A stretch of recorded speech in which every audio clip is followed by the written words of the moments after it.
Welcome to the Multifamily Investor Nation podcast. I'm your host, Dan Hanford.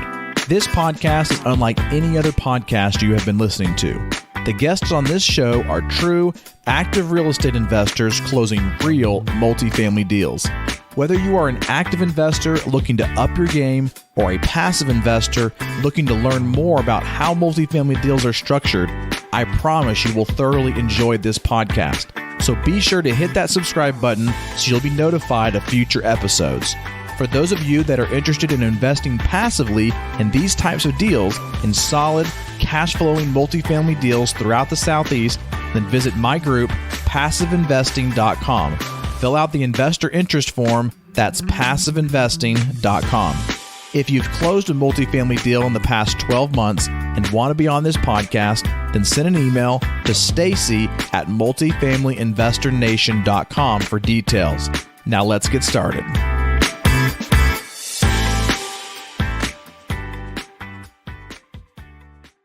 Welcome to the Multifamily Investor Nation podcast. I'm your host, Whitney Elkins-Hutton, the Director of Passive Investor Education here at PassiveInvesting.com. Today, I'm so excited to be joined by Caleb Johnson. Caleb, welcome to the show.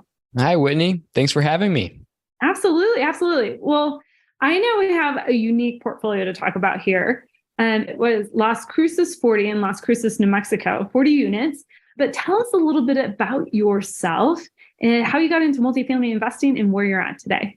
Yeah, so just to give a quick background story about myself, well, my parents were not entrepreneurs. They were W-2 workers. And so that's the reason I wanted to own my own business, was because I saw what their lives were like. And I knew I didn't want that for myself. And that really got exacerbated when I saw my mom go under surgery. And long story short, she was out of work for 3 months and she lived off of her savings. But at the end of 3 months, her sabbatical was ending, but she hadn't recovered all the way. So I saw her be forced to go back to work, even when she wasn't healed up all the way. And Whitney, I'd see her come home in tears, crying through all the pain physically that she was going through to actually work. But because she didn't have passive income or other streams of income coming in, that she had to go back. And that hurt me and really wanted me to help her financially. And also I didn't want that for myself. So started in residential real estate, moved into multifamily after 3 years of investing in residential. And so now I've been investing in real estate for a total of 6 years. Are you a passive investor looking to diversify your portfolio? The team at PassiveInvesting.com is thrilled to introduce the investment opportunity of our real estate debt fund. This debt fund places first position loans on rehab projects sourced by our private lending company called Rehab Wallet. Since we started this debt fund in June of 2020, we have funded over $260 million in loans to borrowers across the United States. As a limited partner investing alongside PassiveInvesting.com, you can be part of the success of Rehab Wallet. With a minimum investment of $25,000, you can seize the opportunity to earn a preferred return of 6 to 8% with a 90-day liquidity option to call your capital back. Our real estate fund has been a great investment for our investors to have a short-term or rainy-day cash reserve with a high-yield return option. Don't miss out on this chance to enhance your portfolio and your financial future. Visit PassiveInvesting.com to discover more about this real estate debt fund and start your journey towards a prosperous investment today. That's PassiveInvesting.com.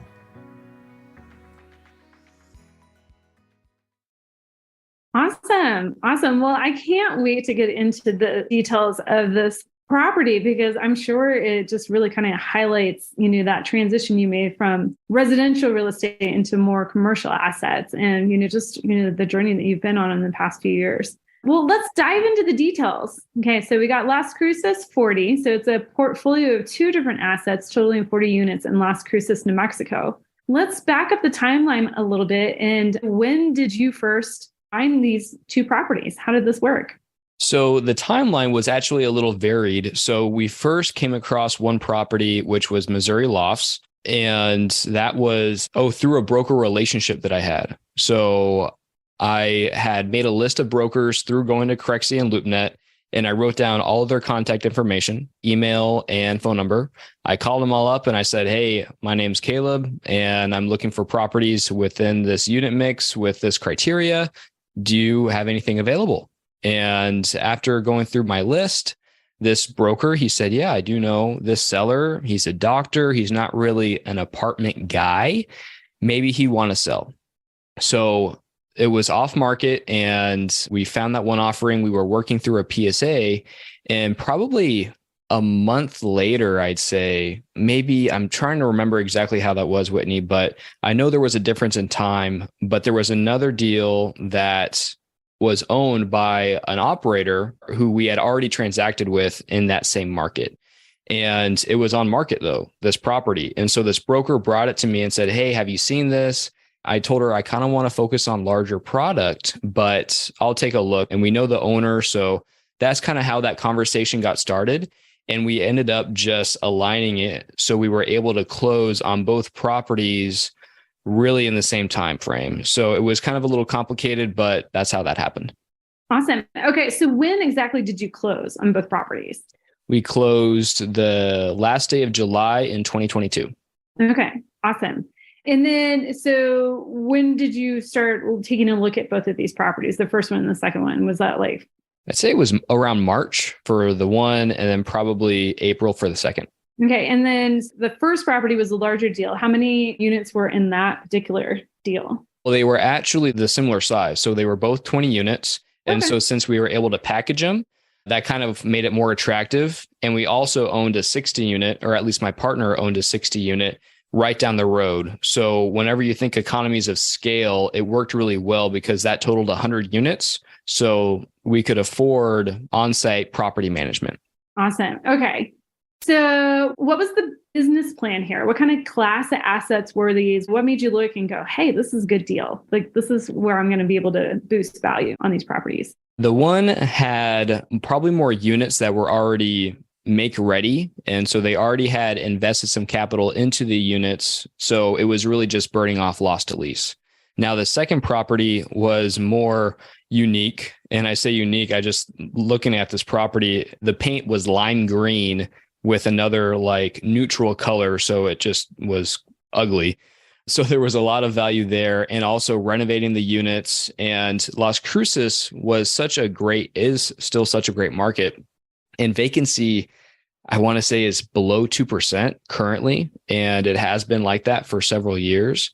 And so it's a great little market and kind of off the radar, off the beaten path. But since vacancy is so low and demand is so high, we're still able to get those rents that we projected.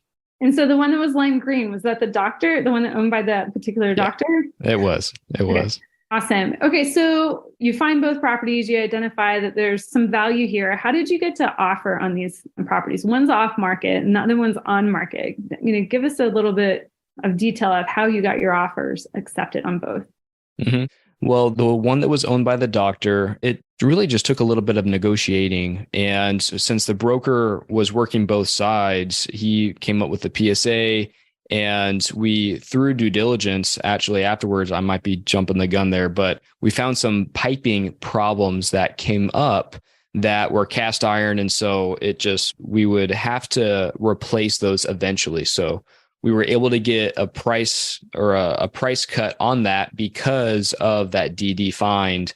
And since my partner, again, had already transacted with the second owner, that was really smooth because that owner too is more an experienced operator. And so that transition in that PSA really just went more smoothly since he already had that relationship. Okay. All right. So were you competing against any other buyers? Since we had already transacted with him, he was able to hold off and willing to work with us through that PSA stage so that he knew that we could close. So he was willing to wait and work with us. Okay. All right. So let's talk about the actual structure of the offer. How many days did you have to complete your due diligence? How many days did you have to close? Did you have like any extensions in place? When did your earnest money go down? And was it hard? Mm-hmm. So our normal structure is a 30-day due diligence, 30-day to close, and then a 15-day extension with a little bit, let's say $5,000 or $15,000, somewhere in there, toward the down payment for that extra 15-day extension. And I don't believe we used that 15-day extension. We were able to just do the 30-30, and we structured that for both properties. And again, since the timing for closing was aligned and the second operator was willing to work with us, we closed both properties at the same time. Awesome. So did you have to put any earnest money down on these properties? Like when you got... We did. Since they were usually what we see as a market is 1%, but since these are our smaller properties, if I remember right, our EMD was from 1.5% to 2%. And normally, let's say if we're going to put $20,000 for the EMD to actually tie up with the PSA, and at the end of due diligence, we'll have another little bit of EMD, so another $10,000. And then during that DD period, the EMD is refundable. So if we come back and say, hey, we don't want the deal anymore, this came up, we just can't come to terms, then we're able to get our money back. And at the end of that 30-day DD, we have another injection of EMD. So let's say another $10,000, and then it will become non-refundable. So the full $30,000 will become non-refundable at the end of the 30 days. Okay. All right. So let's talk about due diligence. How did due diligence go on these two properties? Like, when did you start? Did you walk all the units beforehand? Did you get access to all the units after the PSA? Like, help us understand how your due diligence went. Since our property manager, we already had relationships with people in Las Cruces, so it was easier to walk the units and really get a feel for the property before even getting to the PSA. And so we were confident moving towards that. And especially with the second owner, again, since we know him and he is a great operator, we knew his property was going to look better. And so there would be less due diligence items. And then moving to the other property, it was not the case. Again, there were probably roof issues and the parking lot was in poor condition. So we would need to inject some capital there after we closed. And with the plumbing, we found that it would cost us around $20,000 to $50,000 to replace this plumbing. So going back to the seller and saying, we found this issue and we need a price cut, then he was able to work with us. And that's not to say that was all that we found wrong with the property until after we closed and start renovating the units. But during that DD period, those were just a couple things that arose. And so what did you put the properties under contract for? And it sounded like you did a retrade. What did you end up retrading for? Mm-hmm.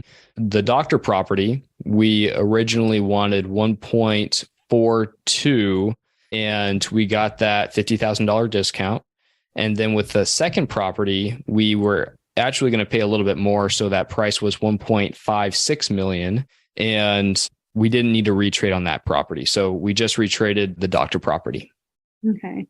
So it sounded like physical due diligence. Okay. You were able to, identify some issues and then get them resolved through a retrade. Did any of that physical obsolescence impact your ability to get insurance? Were there any issues there? That's a funny story. With the doctor property, at least, well, with New Mexico, there aren't a lot of natural disasters there. And I'm in Phoenix, so all we have is heat. There's no tornadoes, there's no hurricanes, it's not that bad. So New Mexico is very similar. So insurance is fairly more economic compared to, let's say, Texas or Oklahoma. And especially now, the insurance market in the last year has gone crazy. But insurance, especially for the Cruces property, our insurance wanted something unique where they said within the first 60 days of closing the property, we want you to fix the pavement, or else we're going to not insure you. And so that was something unique. And so that was a hurdle we had to overcome. But otherwise, it was just normal.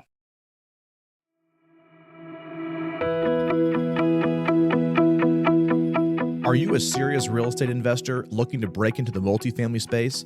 Or are you an experienced multifamily investor looking to level up your game by meeting new passive investors and creating new partnerships?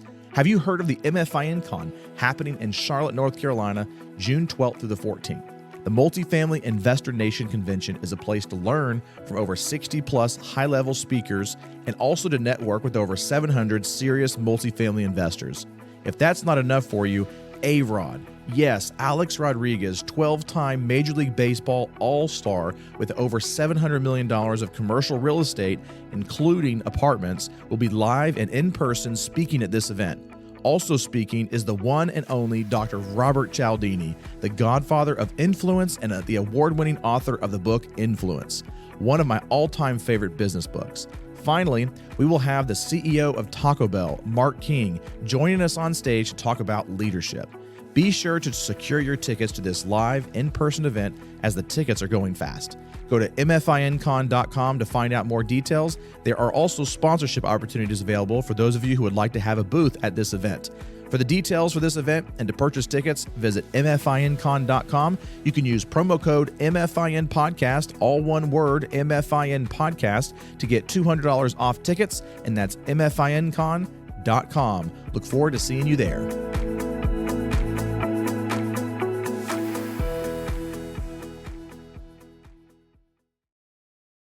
Now let's talk about the financial due diligence, right? It's not just all about the physical part of the property. How did your financial due diligence turn out on both of these properties? Mm-hmm. So at this time, early 2022, we were starting to see a change with interest rates.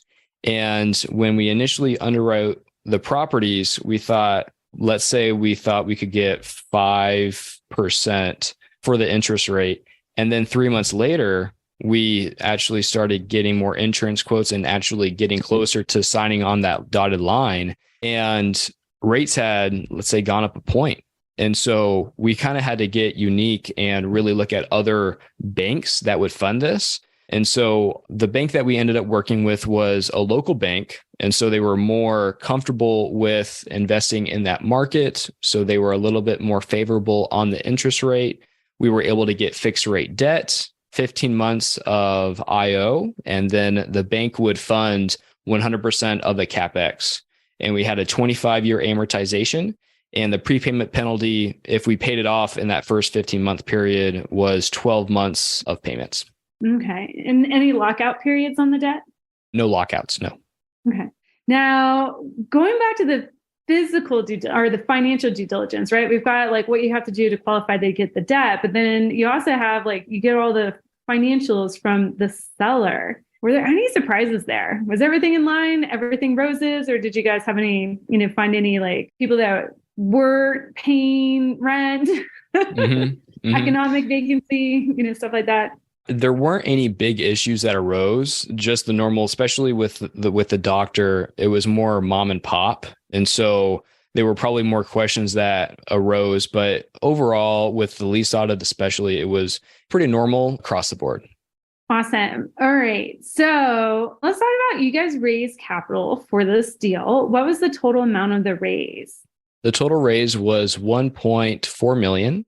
And on the raise side, it really just goes to show that partners are crucial. And we brought in a couple partners that were KPs, and they also raised the majority of the equity. And I don't really think I brought that much investor capital to the table. It was really just through partners, and it just kind of went smoothly with that. But we were definitely blessed to have some great partners that raised for us there. So how did you structure the GP? And then also, how did you, for those people, the limited partners in the deal, what was their structure? Mm-hmm. So it was a 70-30 split. 70% goes to the investors and 30% to the GP with a 6% pref. And there was a waterfall. So once a 20% IRR was achieved, then the split becomes 50-50. And the way the structure kind of works with LLCs, at least, we have the one LLC that holds title, and then we have another LLC where investors' capital is, and then another third LLC is the managing entity. So where us as the GPs hold our equity. And how is the GP split, since there was multiple partners, key partners in the deal? Mm-hmm. The value I provided was finding the deal. And so that was 10%. And then, another partner, there were 5 of us partners total. And then the splits kind of varied from 20, I think, to 40 was the most for the person that raised the most equity, of course, and then also the KP. And it just wasn't based on equity raising alone. Of course, the SEC doesn't like that, but just based on different roles, investor relations, and the KP, that's how the GP was split. Okay. What kind of fees were charged to the deal? So we had a 3.5% asset management fee. And besides that, Whitney, there wasn't anything else. We didn't have any other broker fees or any other fees that us as the GPs took. It was just the asset management fee and then split 70-30 from there. So no acquisition fee or disposition fee or anything like that? Well, there was the acquisition fee, but no, I'm trying to think. Gosh, that's a good question, Whitney. We might have had like a 1 or 2% disposition fee. Besides that, there was nothing else. All right. So, okay, you have these two properties. You've been managing them for about, at the time of this recording, about 10 months. What's your game plan? Are you looking to hold on to these for a certain period of time? What's your exit plan? Mm-hmm. Right now, the plan is still to stabilize these two assets. And so that we have that 100 unit count there in the market currently. And we are still in the process of hiring on-site property management to help decrease expenses. And our original business plan was to hold this 5 to 7 years, then exit and sell it as a portfolio. But since they are split up, right, we have 3 properties, 2 20 units and 1 60 unit. That does give us some flexibility if one asset is performing better, or if we need to sell off one asset, that does give us that flexibility. Okay. And so is it just a kind of a typical value add? Where's the value being created here? Mm-hmm. Value add, the doctor property is in 1976 and the other properties in 1982 vintage. And where the value is being created is really through the loss to lease and renovating the units and then bringing those units to market value. And also especially with the doctor property, with redoing the parking lot and new paint and kind of just bringing the feel for the property and raising that up to another level. That is currently helping us generate and charge those higher rents. And then also with the other 20 unit, we do need to perform just some parking lot maintenance. And from there, once we kind of stabilize the property, then we're just going to hold it, cash flow, and plan on selling in 5 to 7 years. Awesome. All right. Now, you mentioned this earlier in the episode, and I'm going to circle back to it. You alluded to that not all surprises come up during due diligence. So tell us a little bit of what happened after you close. I feel there's a story here that we need to talk about. Yeah, I thought you might circle back around to that. Well, especially, so I love this doctor property and I don't know what else to call it. So I'll call it Missouri Lofts. And so with the parking lot, we planned, again, the insurance wanted it within 60 days. And we were kind of pushing the envelope on the time frame where we might not finish within that 60-day time period. And we didn't think that insurance would do this, right? What insurance company is going to cancel insurance because of a parking lot? And it turns out, Whitney, they did. They canceled us on the insurance, I think for a day. Actually the same day they canceled us, we were blessed to get new insurance on the property. So that was a unique spin on it. And then again, once we started renovating the property, there's a couple stories actually, but once we lifted up the flooring, the carpet, we found that the concrete underneath, it looked like a geographical map. It just was cracked so poorly, so bad. And so that means we had to put down another layer of concrete that dried quickly, and because that's just how we needed to renovate that unit. And so that increased the cost of the per unit expenditure that we had originally projected. And then the third thing that happened, especially with this Missouri Lofts property, was we had a retaining wall collapse. And so again, thank God no one was hurt, but we're currently working through not the insurance, but the city.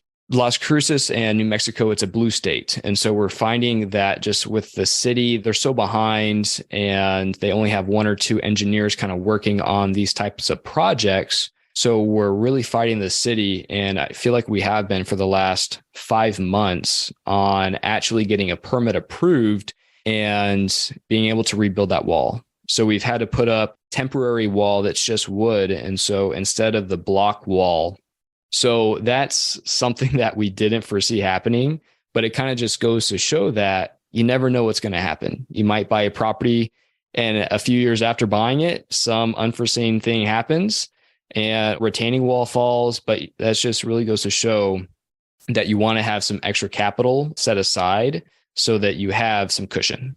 Wise words. All right. So in wrapping up, I would love to understand, during this whole process, was there something you thought was going to be easy, ended up being more difficult? And then vice versa. Was there something you thought that would be more challenging that actually ended up being easier? That is a really good question, Whitney. And I'd say I thought it would be easier to renovate the units since we already had boots on the ground and someone experienced who had renovated units for us previously. I thought that process would be easier, but we kind of experienced some management troubles and just working that out on organizing everything. And so that was a hurdle that we had to overcome. And I would say just once you do find a contractor that knows what they're doing, it can just make your life a whole lot easier. So I'd say that was one thing that I didn't know how that would happen, especially getting into a new market. I didn't invest in a Cruces before this. My partner had, so I didn't know how that would go. But once building that relationship with a contractor that knew what he was doing and had experience just made my life a whole lot easier. Excellent. Excellent. Well, Caleb, thank you so much for sharing your time, knowledge, and expertise with us here today. If listeners want to reach out to you and learn more about you, what's the best way they can get in contact with you? Thank you so much, Whitney, for having me. And if people want to learn more about me and what we do, they can visit our podcast, which is called From Trial to Triumph, or visit redseacapitalgroup.com. Awesome. All right, Caleb, again, thank you so much for your time here today. We look forward to following you on your future deals. Awesome. Thanks, Whitney. Thank you for listening to the Multifamily Investor Nation podcast. I trust you enjoyed this episode. Take a moment right now to leave us a review and let us know what you learned. Also, don't forget to visit passiveinvesting.com and fill out the investor interest form to invest alongside me in excellent multifamily assets located across the Southeast. That's passiveinvesting.com. Thanks again for listening, and we'll see you on the next episode.